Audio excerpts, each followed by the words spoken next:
I'm Jeff Moss, this is Chris Inglis, and we're going to be having a fireside chat with no fire. Hey, Yeah, there's building codes.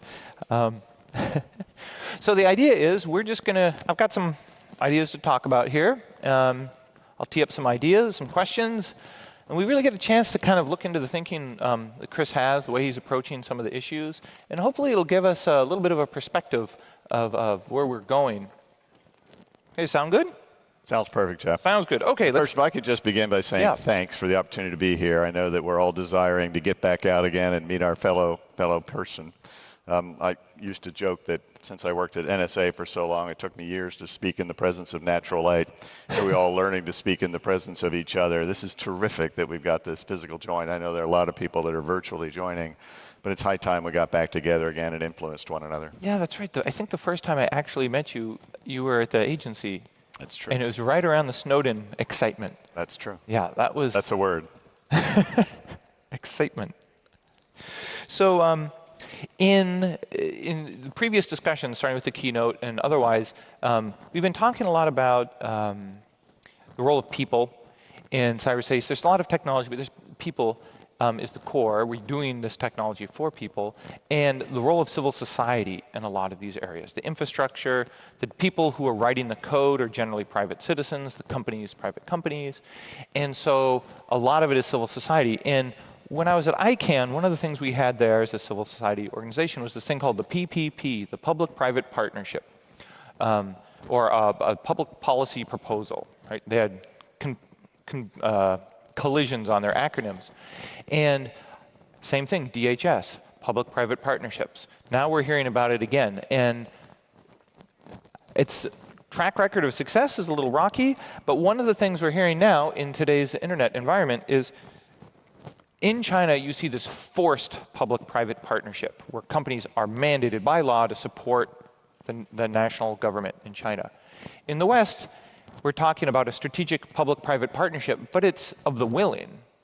So maybe you can contrast those two models and talk about, in a free and open society, what does a strategic public-private partnership mean in cyber, which is essentially a dual-use technology. You've almost answered the question for me, but I love the question. I would say that there are many versions of how one party can deal with another, one organization deals with another, one person deals with another, and I'll just roll through what they aren't and get to where you want me to be. First, you can essentially say, we're going to have a relationship, let's do that essentially by deconfliction. You do what you do, I'll do what I do, and if we bump into each other in the middle of the night, we'll figure out why, we'll pick each other up, dust each other off, move back in our respective directions. That's not collaboration. It's not a partnership. The second is a division of effort, where you essentially say, you do A, I will do B. We'll presume that there's this clean seam between us. That's actually an agreement to not collaborate. That's not a partnership. That's just an arrangement.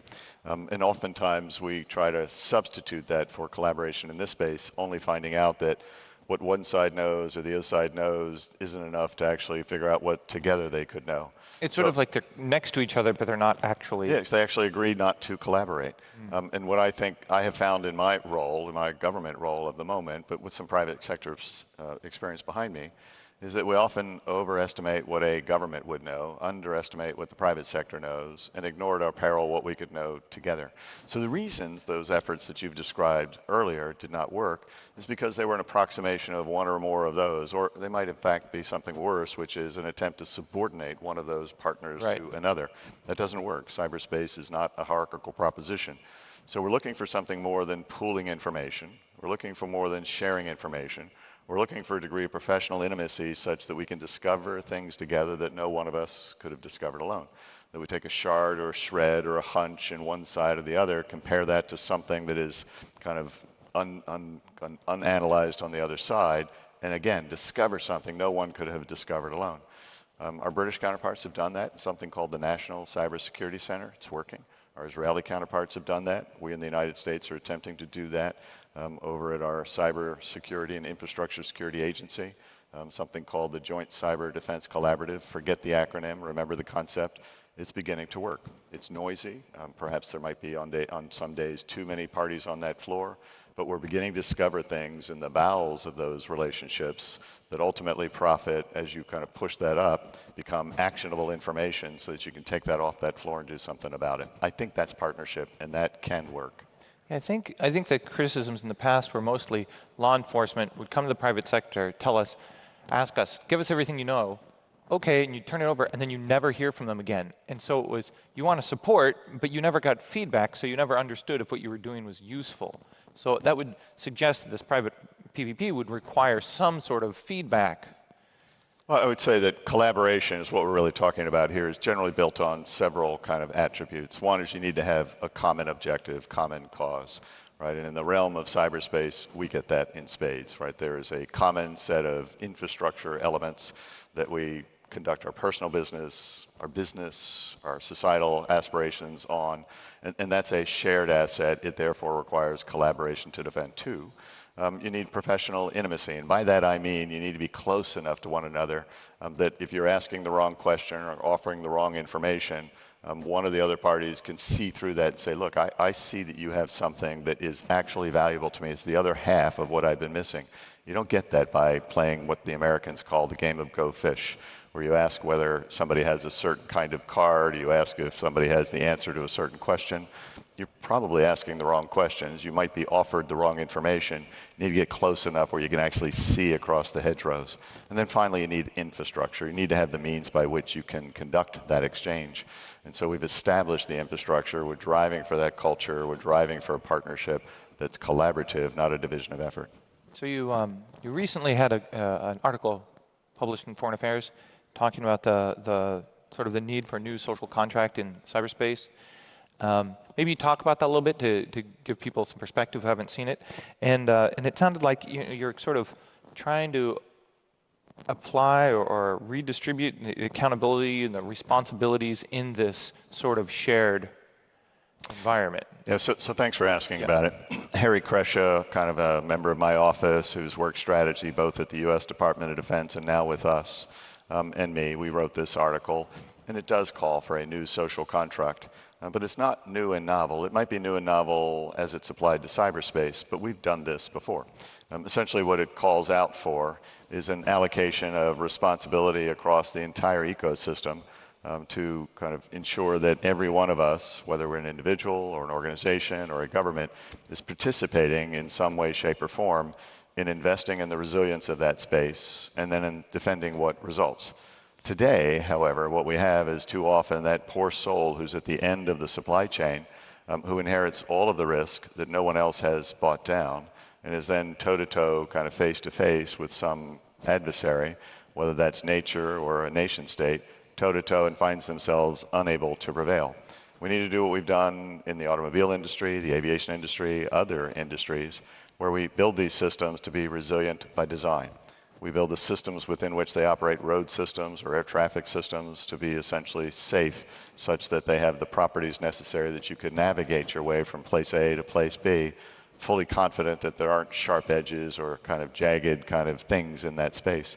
And then finally, we need to make sure that we all participate in the defense, so that if you're a transgressor in that space, you got to beat everybody to beat one of us. You can't pick us off one at a time. But there's a unique property in the internet, which is when it comes to defense, those closest to the levers of control are usually the only ones that can effectuate the defense. So we can patch. If Microsoft releases a patch, we can apply the patch. If they don't release a patch, we're kind of in trouble. And so that would suggest to me that Microsoft, or anyway, Apple, Amazon, anybody, has a greater responsibility. They're closer to the ultimate fix. So does that mean they have a greater responsibility? Yeah, I think so. Taking Microsoft out of it and just substituting the general kind of party. Yeah. Automobiles, we expect automobile manufacturers to build safe cars. We expect them to install air safety bags. We install them to install anti-lock brakes. We expect that when a user buys a piece of that commodity chain, an automobile or a truck, that it comes with all that built in. That's a burden that needs to be borne in the capital expenditure phase, not merely in the operational phase. We have found ourselves, because we haven't been doing that, responding to 2, 3 alarm fires time after time. That's no way to defend this enterprise, especially when so much of a critical nature depends upon it.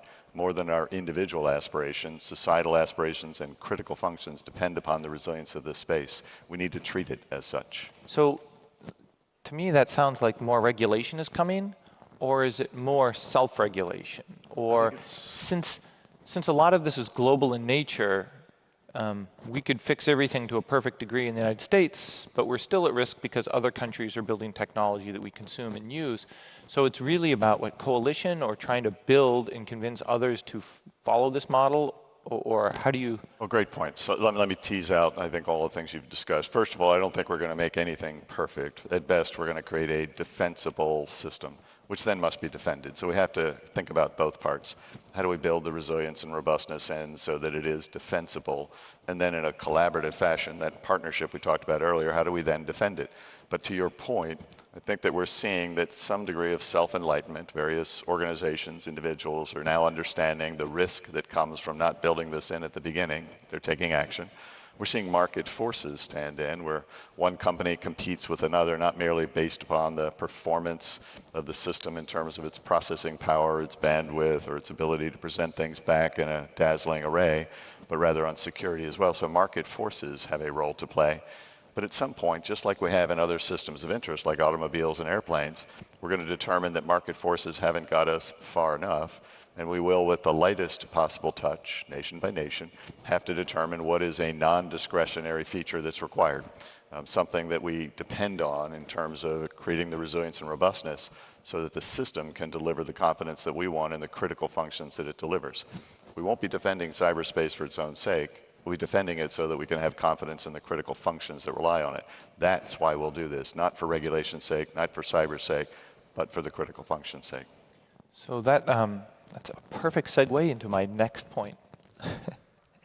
And that is, a lot of people observed as businesses and governments move to shared hosting cloud providers, whether you're a state, local, tribe, territory, you can't afford your own private cloud instance. You're on a shared environment. Well, now you're in this multi-tenant cloud environment, and the cloud provider gets to inherit your risk.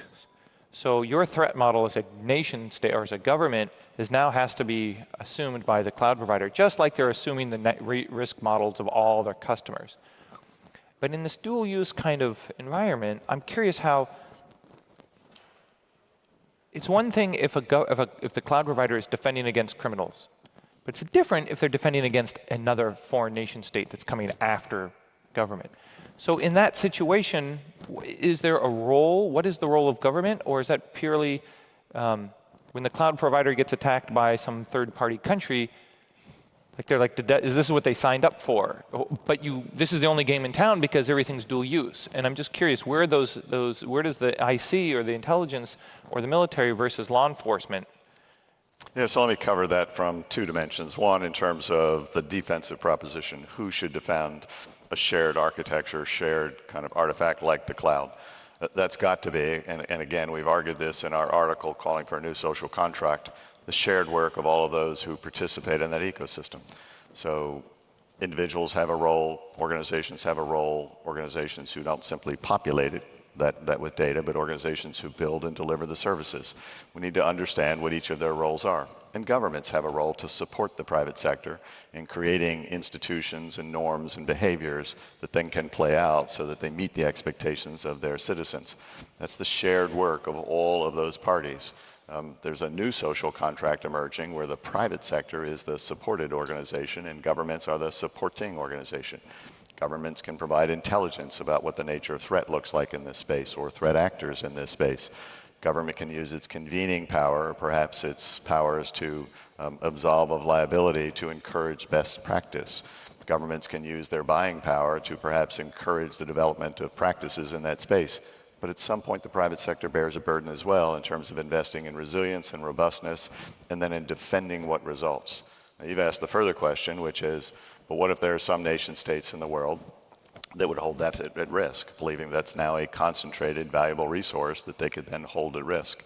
Norms stand in at that point, and in a rules-based global world, where you want like-minded nations to participate in understanding what those rules are and propagating those rules into the infrastructures, to include the internet, such that we can have confidence we know what good behavior looks like, what transgressions look like, and we therefore address those in kind. I think that that's important. 2 weeks ago at the White House, 60 nations showed up to sign something called the Declaration for the Internet, which described the aspirations of those 60 nations for a free, open, resilient, robust internet. Right? Now that doesn't begin to talk about all the manifestations of how you implement that, but that's the right start. It's like an expression of this is the direction they want to go in, these are the beliefs that they want to pursue. Absolutely. And then there are norms published by the United Nations Global Group of Experts, 6, 7 years ago, which describe practices the United States and others represented here have signed up to, which is that we don't attack civilian infrastructure. We will not hold at risk critical infrastructure and various other manifestations of what it means to behave well in cyberspace. I think that then is an obligation on the part of like-minded governments in a rules-based society, a rules-based world, to essentially practice. It's a tricky endeavor, right? If the adversary is willing to hold your critical infrastructure at risk, but you're not willing to hold theirs. It's never thus. Yeah. So. Yeah, that's the cost of your belief system. How do you, well, one of the questions I heard in the lead up to the Ukrainian invasion was companies were asking some government, they were saying, can you give us a heads up? Can you let us know when we're supposed to raise our shields? If you have intelligence and you say you think that we're going to be attacked, you know that better than we do. Can you tell us when to hit the red button? And that was, I think, really fascinating. I hadn't heard that before of companies reaching out, instead of saying companies saying, we got this. They were saying, hey, in that relationship, in this new world, maybe you can tell us when we should move to code red. And to the extent that we've practiced that during this particular crisis, right, the Russian attacks on the Ukrainian landmass and in cyberspace, they're kind of prosecuting similar attacks on the Ukrainians. We've done that. You've seen within the United States, but not alone, you've seen within the United States this passing of intelligence. We had actionable intelligence. We passed that to a number of allies so that we could fully and fairly share what we knew about Russian intentions. We did that similarly for those cyber kind of activities that we thought were material. Again, putting that in the hands of the actors, the private sector, who would defend. But at the end of the day, most of that becomes what I would describe as strategic intelligence. It can describe the equivalent of a thunderstorm on the near horizon. What people really need to know if you're going to defend a system is something more specific. Right. Where's the lightning going to strike? They need tactical kind of intelligence. Yeah, the tornado's touching down here. That's right. And that you're only going to describe, you're going to only discover that in real time if you actually combine your insights and resources so you discover that together, right, at the earliest possible moment so that you can catch it, box it, evict it on the rise. So we've done that as well. Again, as I'd indicated earlier, following the model that our British counterparts, our Israeli counterparts, other nations are effecting, where you put subject matter experts from the private and public sector together to say, let's share our insights because we need to be able to discover this tactical warning as it happens. One of the things I find most promising in the defensive space is, since disk is so cheap now and there's a lot of full packet capture occurring, and logging has gotten so good, a lot of times defenders can snatch the tools out of the offensive and create a signature and distribute that, upload it to VirusTotal in 30 minutes or whatever, and basically you're trying to take the tools away from the attackers as fast as you can, and once you get it into a system like VirusTotal or whatever, all of a sudden everybody else on the planet sort of gets an immunization shot. Well, with apologies to all of the great and noble actors out there who've also done something similar, I point to what Microsoft did about a month ago, where they diagnosed a wiper virus in the Ukrainian infrastructure, diagnosed that within 3 hours, pushed out a patch, which then affected 400 million endpoints. It's not unique, but it is special, right? That is something that at scope and scale can affect a common defense. It's within Microsoft's responsibilities or rights to do that. They have the authority to essentially manage and sustain the security integrity of their devices. And for them to stand in and act like that alongside others who are similarly acting like that begins to create a common defense, which I think is to all of our benefit. So, so the next thing that I find fascinating is the move towards sort of sanctions and more specifically internet or internet governance-related sanctions, because it's a fairly new phenomena. So, for example, Nominet in the UK had a conversation with their lawyers, and they felt that they couldn't legally accept payment for registrants on their registrar domain name platform in Russia. And so they basically gave everybody a warning, like, we're not processing, Visa, MasterCard, they're not processing, so you might lose all the domain names you've ever registered in Russia, which would have a secondary weird effect of those domain names becoming public, and a Fisher or somebody else might seize them. And there's all these second and third order effects with the original intention of the sanction is good, or the confusion around private sectors saying, we're not going to risk it, we're going to read this in the most strict light. As a new tool in sort of the diplomatic tool belt that's below the threshold of war, of conflict, like, how do you see this or other new tools being developed? I won't comment on policy that's being made as we speak, but just observe the following, which is that as you begin to try to think about how you bring sanctions to bear in cyberspace, you need to make sure you don't conflate geography with cyberspace. So if what you really want to do is hold Vladimir Putin at risk, you need to make sure that you understand that his IP address or his kind of opportunities in cyberspace need to be distinguished from a broad mass of people who may seem to occupy a Russian cyber mass, but perhaps transcend those borders. We need to be very careful about conflating the two so that we understand what the impact will be in cyberspace, not in geographic space. Yeah, and I think that's every company that's relating or operating in that part of the world is struggling with that. What happens if an investor in the ISP is a sanctioned individual? Can you not use the ISP anymore? And so it's the fallout of this is going to be fascinating, and it's going to be duplicated, I think, by other governments. And as we're watching this sort of from a distance, companies are also, I guess, individual actors, right? They don't necessarily have to wait for a government to say you can't do business in Russia or you can't transit traffic. Companies or individuals can just make these decisions on their own. Was that sort of a surprising outcome, do you think, or is that expected behavior? It's a small surprise, especially if you kind of 10, 15 years ago kind of saw what the division of effort was between the private sector and the public sector in terms of who would govern this space and who perhaps would allow market forces alone to govern in this space. I would say that it's a moment where we should be at once emboldened and cautious. Emboldened to think that we might all participate in the collective defense using the authorities that are appropriately granted to us. Individuals have responsibilities and authorities to change the passwords, patch their systems, to install whatever mechanisms you want. Companies have the authority and increasingly responsibility to ensure the systems they sell are resilient and robust in cyberspace as much as they might deliver the primary functions that are observable kind of at the screen. Governments have the responsibility to use all their instruments of power in appropriate ways to serve their citizens, but we shouldn't mix and match those. We shouldn't have individuals stand in the shoes of government and attempt to take on inherently governmental responsibilities. Well, that's when you have this public-private partnership and your partner, the private sector, sees, say, their partner, the government, struggling with something, it might be very enticing them to say, hey, you know what, we've got this. We're going to turn off that route. We're just not going to pass email to there. We're going to back you up. And at some point, the governments are going to have to provide guidance like, no, it's okay, keep the mail flowing or not.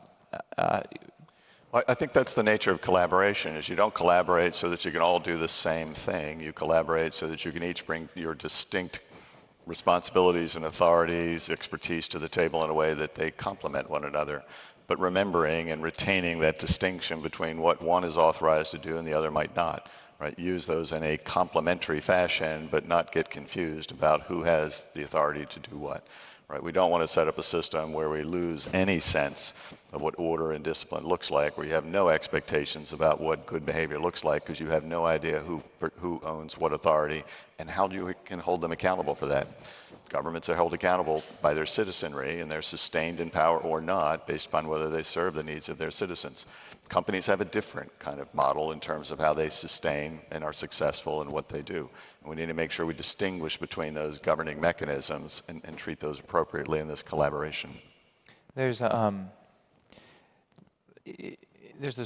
concept of a proportional response, and if you're having a non-military response, a diplomatic response, and the diplomat looks at his tool belt and he's like, I've got, I've got these different tools, and now all of a sudden maybe that he's got a tool in there now, he or she's got a tool in there that's a internet-related sanction.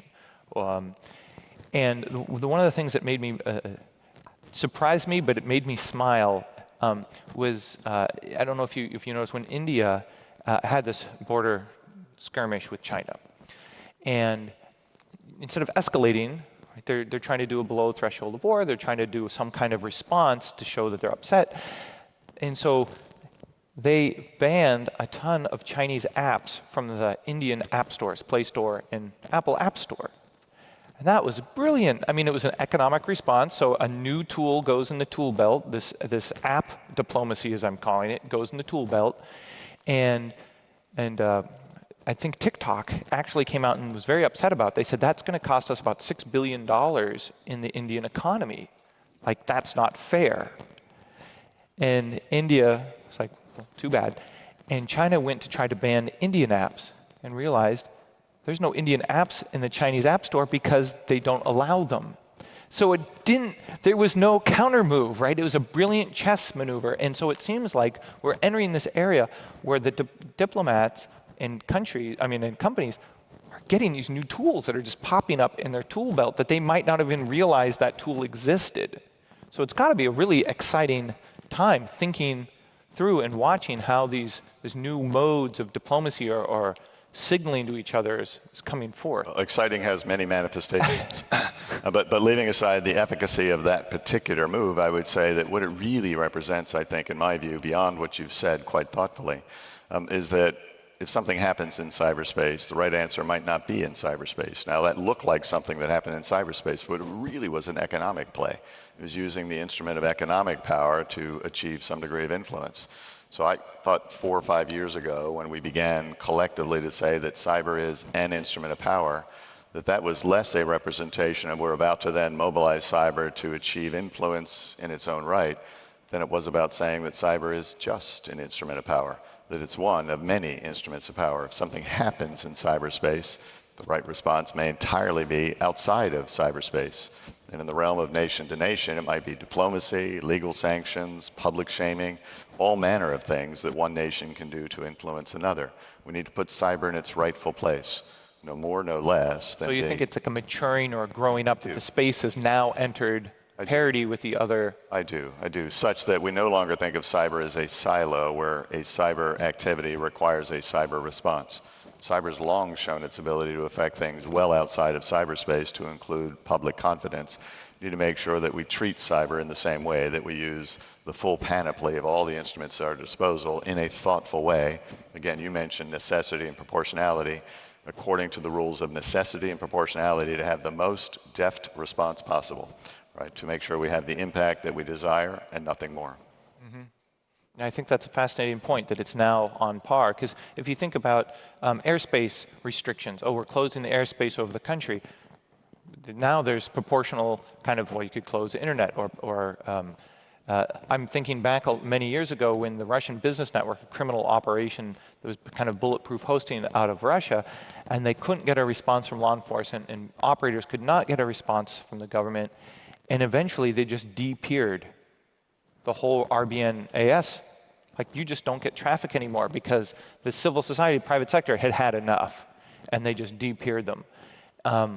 And those kinds of thoughts are fascinating to me, because it's not playing out the way the internet was sort of promised. Yeah, and part of what it tells me, and especially for this audience, I know kind of that you're deeply technical, but that technology is not the only play in cyberspace. Increasingly, a significant play is how do we get the roles and responsibilities right? To your much earlier point, how do we make sure the people skills are what they should be so that everyone can take full advantage of cyberspace?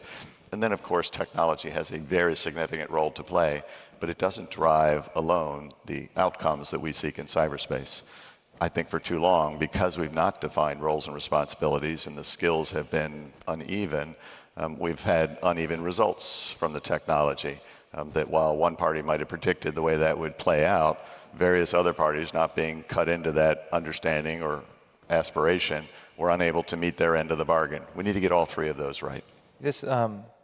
This idea of sort of super empowered individual or super empowered company. Microsoft doing their report, Apple doing an update, MongoDB deleting Russian accounts, Anonymous deciding they're going to attack assets, right? These individuals now that have a disproportional amount of influence or power in the cyber realm that they don't have in the physical realm. Again, exciting yet disturbing. Like I'm wondering if does a collective or a group of people or companies get so much influence in this super empowered space that they're effectively sort of another political entity, not a nation state bounded to physical geography, but I don't know, an association of network operators that say, you know what, we're all deciding X. Sorry, that's what our decision is. And I'm not sure really if that's a question or an open-ended area to have a conversation, but I don't see how the genie goes back in the bottle. I don't see how people who now realize their agency or their impact they can have, relinquishing that. And so is it going to be an accelerant? It just gravity pulls us in that direction? Or is it just a point in time because of the urgency of the Russian invasion? I'm not sure how to process it, but I know things are changing. I know it's uncomfortable, and I don't think we'll ever go back to the way it was. I think we clearly have experienced a leverage on the part of those companies, and maybe in the future when those companies combine their efforts in ways we can't yet predict, a leverage that would be different in kind. But it's not the first time that we've seen a very significant impact on society that attends to market forces that essentially determine their own future. I think in the late 1800s, early 1900s in the United States, industrialists had significant impact in terms of the scope and scale that industrialism brought to the American landscape. And at that point, they were largely ungoverned, unregulated. That's not to say that regulation is the whole answer here, but to some extent that we need to understand where excesses are not in the interest of society and stand in to ensure that on behalf of the citizens governments are empowered to serve, we ensure that the responsibilities that a commercial or a private concern has are used for the benefit of those citizens as opposed to holding those citizens at risk. I don't think at this moment in time I've seen excesses that I would say must be curbed. Right. I take the open question, though, as being a question that we should consider going forward to ensure that we never let that be the case. Right. And whose role and responsibility is it to decide, oh, they've gone too far? Right. I think governments are instituted to serve the interest of their citizens, both to deliver what those individual citizens might require or aspire to have as individuals, but collective security as well. And in the United States, right, what we've seen is in all those other industries I referred to, automobile, aviation, food, health, safety, right, that again, self-enlightenment, market forces get you so far, but at that point, governments typically, traditionally stand in to say, by exception, with the lightest possible touch, here are the further things that must be done to ensure that we serve the population with safe, reliable products that meet their expectations and don't hold them at unnecessary risk. So maybe sort of related to the super empowered individual is sort of this role of sort of open source intelligence that we're starting to really see start to play a role. And there was always people that had access to some spot satellite imagery, and they would write an article for a magazine or newspaper. But now the imagery is almost just real time, all the time, and higher resolution. And then you have open source groups that apply like a forensics accountancy or a investigative reporter's mindset like Bellingcat, and they apply it to poisonings of people, dissidents in the UK, and they unravel this whole, and they're taking this mindset and they're accessing the data that previously had not been available, and they're teaching others, and they're, as an open sort of a civil society way, they're teaching essentially anybody that wants to learn how to do this. And now I understand that they have been accepted as a source for submitting evidence for war crimes to the United Nations. Like that wasn't around 5-10 years ago, right? That is a fundamentally new capability of civil society and informing the public debate. Again, I don't see that going backwards. I see that one Bellingcat, 5 others, 10 others, 50 others. And in that world, like, what is your reaction to that? Are you cheering it on, or are you like worried that at some point they'll bump into governance and you'll have to... I think that can be and has been to date quite useful, quite thoughtful. Now you characterize that as the kind of synthesis, aggregation, synthesis, and determination of insights from open source information, right? That's an extension of what the press does within the United States of America and so many other places. We call the press within the United States the fourth estate, and traditionally it's had a role to essentially on behalf of the public kind of just give another view as to what's transpiring and how and why and what those trends might be, hold the government accountable. Transparency, kind of light shined into a room, is a great antiseptic to make sure that we understand what's happening and why, and we can hold the parties accountable. But again, you characterized and based your kind of your assessment on open source information. We need to make sure if someone has a legitimate interest in privacy and they've taken pains to kind of secure that privacy, that we don't let others careen into that and reveal that information that is the property of that individual. And so that's where perhaps there might be some refereeing that's necessary to ensure that we kind of put some safeguards in. So when I first really became aware of, say, Bellingcat, I was thinking to myself, well, surely the UK law enforcement and intelligence, they're trying to track down these, killers, and they're trying to unravel it all. And why is it's these civil society people doing what I would always have thought would have been a law enforcement role? And is it because civil society got so fed up that they weren't seen visible, or it was because the government was balancing 50 other political calculations? Bellingcat is not burdened with those calculations. They're just trying to get the facts out there. And so that decoupling between the facts sort of generation and all the political calculations, does that free up government now to say, hey, it wasn't us, this other source provided the information, so now we have to act? Well, the government can't benefit from the fruit of a poison tree, so if the activities that would collect that information, provide that information, are something that the government shouldn't do, then the government shouldn't benefit from that. So there's a line to be drawn there. That being said, what you find is that many governments are loath to kind of produce information on their civil society in ways that are beyond what is necessary, engage in kind of discovery activities with no basis of thinking that there's something amiss in the first place. And so you just need to make sure that you've kind of not allowed government to exceed what are the traditional boundaries of government, to act only when there's kind of a necessity for that action.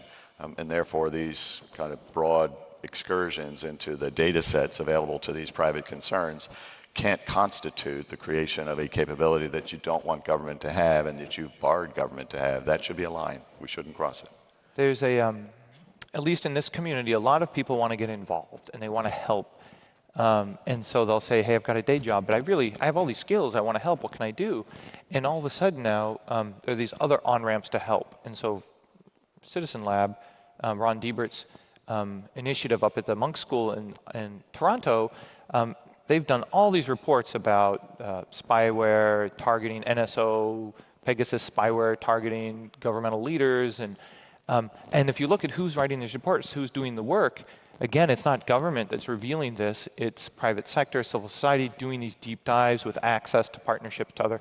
And it seems like if part of the community wants to help, for example, Bellingcat gives classes on it. Can you think of ways in which people who want to help, like how do they help? How does an empowered individual help? Is it just providing comment? Is it offering feedback? Or is it just trying to make sure that their company is following a rules-based order? Like, you've got this audience of technical experts. How would you... They leave here and they're like, yes, I'm all for what has been said. Where do I put my energy? Is it joining a civil society group? Great question. I might point their time and attention to the fact that 85% of the things that go wrong in cyberspace are attributable to a human error or perhaps a failure to get the roles and responsibilities right. We just didn't set ourselves up to be a hard target. And so some more time and attention left of the event, I think would be very appropriate. Helping people understand, how do you set up a defensible system? How do you make sure that it actually doesn't have any gaping holes in it? in terms of how it's been patched or how it's been constituted. Is it clear that the data that's in that system is well defended and that there's a stout defense mounted on top of that? There's a lot more work to be done in that regard. I think if we spent more time left of the event, we'd worry less about what we have to do in or right of the event because there'd be fewer of them. And so there's a huge amount of talent that can be applied to that latter activity. It kind of reminds me of a bumper sticker I see in the United States which says, think globally, act locally. I agree. So it's sort of think of the global information environment, but help defend your... I agree. We just can't let our pursuit of kind of activities in this space that we know are illegitimate or excessive and wrong lead us to conduct the same activities in pursuit of that. We just need to be careful about making sure that what you do holds up to the scrutiny of, are you authorized to do that? Is that useful for you to do that? Is that something that actually at the end of the day aids the resilience and robustness of the system, or does it just create more chaos and noise in an already chaotic system? So we have 1 minute left. And so I just want to thank you for taking your time, coming out here and talking to us. I'll be around afterward if anybody is interested in talking. I'm not sure. I will as well. And you'll be around as well. So thank you very much, everyone. Thank you, Jeff. Thank all of you. Good luck to us.